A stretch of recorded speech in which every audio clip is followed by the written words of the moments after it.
Hello everyone, how you doing? Let's talk about a comedy movie. This is my review of Dirty Grandpa, a movie that I was not excited, a little curious to see, but not excited at all to watch it today. Remember seeing the trailer to the film and just being really depressed from the initial trailer. It just looked like it was going to be a sad reminder from one of our favorite actors. And pretty sad because Robert De Niro was in a film that I loved last year called The Intern, which just got dropped on Blu-ray. I'll do an update for that in the next week or so. I love this film. He is so great in this movie. And I'm not saying every performance from Robert De Niro is perfect. Not every film of his is a masterpiece. But we just saw him play this really great older man who is respectful to humanity, to the people around him. And in this new trailer, Robert De Niro, for some reason, decided to do something completely different. I know he's an actor, but he's just known for reminding us why we love film, why we're into film, why we love a great performance. And this one looked like pure laziness. I have no idea why he was taking on this role. At least that's how I felt from watching the trailer. Zac Efron's in the movie. There's a bunch of other actors, Aubrey Plaza, a bunch of other actresses, a bunch of people, whatever. But it's pretty much Zac Efron who plays the grandson. He's uptight. He's about to get married to the Julian Hough character. She's uptight. And the grandpa is a dirty grandpa, as the title suggests. So this is pretty much one joke that lasts. Well, I wouldn't say last at all, but they use this one joke for 95 minutes or so, plus trailers, plus credits. And I'll be honest with you, I never really walk out of a movie. I haven't walked out of a movie probably since the 90s. And I stayed till the very end, and I knew that after the credits, there was an additional scene, so I saw that additional scene, not after all of the credits, but after a few of the credits, there's an additional scene.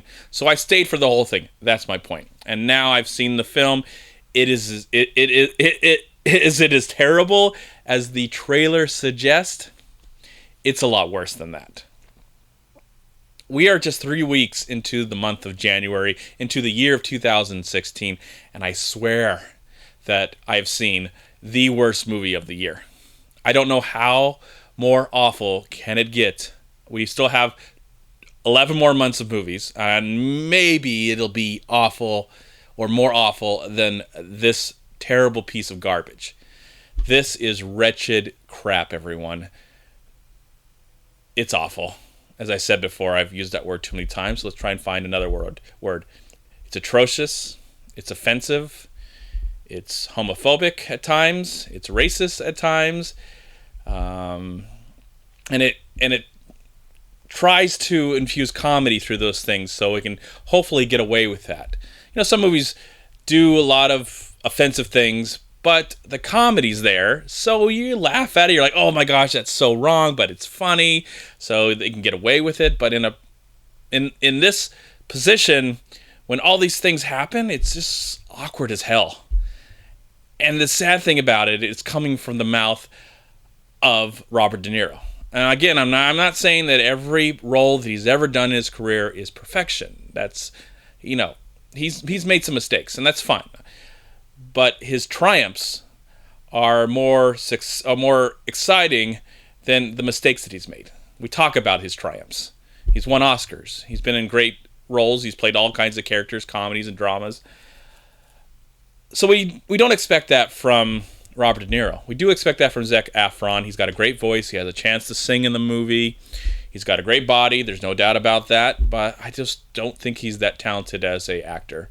I don't think that he's that interesting. He's playing the same character that he's played in multiple other films.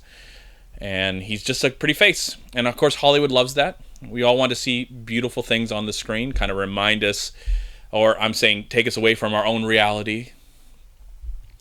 But it's just tragic when I see an actor like Robert De Niro.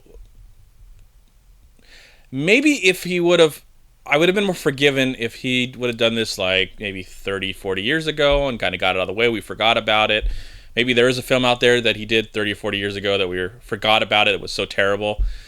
But the guy's in his 70s and he's doing stuff like this. And a few months ago when he was in The Intern, he reminded us why we love this guy, why he's so important to us, especially film lovers, and the world in general. I mean, it's going to be a sad day when he leaves this world and he passes away. We're going to not remember this film. I'm not going to remember this film. I'm going to remember it in a bad way. And by the end of the year, I'm hoping that it's still the worst movie that I saw this year. I really hope it's the worst movie I've saw all year, because I hope it just gets better and better. And if movies are terrible, they're not as terrible as this. I know that it takes lots of work to go into a movie. I have friends who work in the business. I've had a chance myself to dabble a little bit in movie making, short films and commercials and music videos and some features. So I know a lot of hard work goes into making a movie.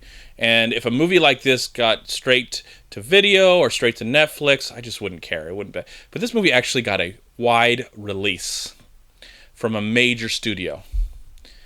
And it's just so depressing to even think about right now, especially as someone who really loves film and it really appreciates it. So it definitely lives up to all the bad press that it's getting and all the bad reviews that it's getting, though I haven't read those reviews yet. I'm curious to read them now and see what my friends have thought about this film. But I know that a lot of hard work goes into making movies, and I think this movie should have never been greenlit. A movie like this should have never been greenlit, or at least put into the movie theaters. I know a lot of hard work probably went into making this film, but I feel like I don't know what was being smoked or taken or dropped or tasted when they actually wrote this script and they actually read the script and actually put it in production. This is a crime against everything that is important in cinema. If you really believe that. I believe that. I believe that cinema is an important tool to tell stories, whether they're good or bad. But when they're this awful, I don't have words for what I'm going to say. I don't have any more words to say. I'm done. I got to go. This movie review is long enough. I'm very depressed right now. This is when you talk about getting depressed going to see a movie. When you see someone you admire like Robert De Niro pull off a performance, a travesty like this film. And for that, I am going to give Dirty Grandpa, I'm going to give it emptiness. That's my review, because I feel empty inside. Not kidding. Thank you so much for watching. Please like, comment, and share this video. And also, please check out these amazing movie websites. And if you enjoyed this review, please click here to subscribe to my channel, and also please check out all my recent reviews right here on YouTube. Have a great day, live film, find peace, happiness, and harmony in anything and everything you do, and I'll talk to you at my next movie review.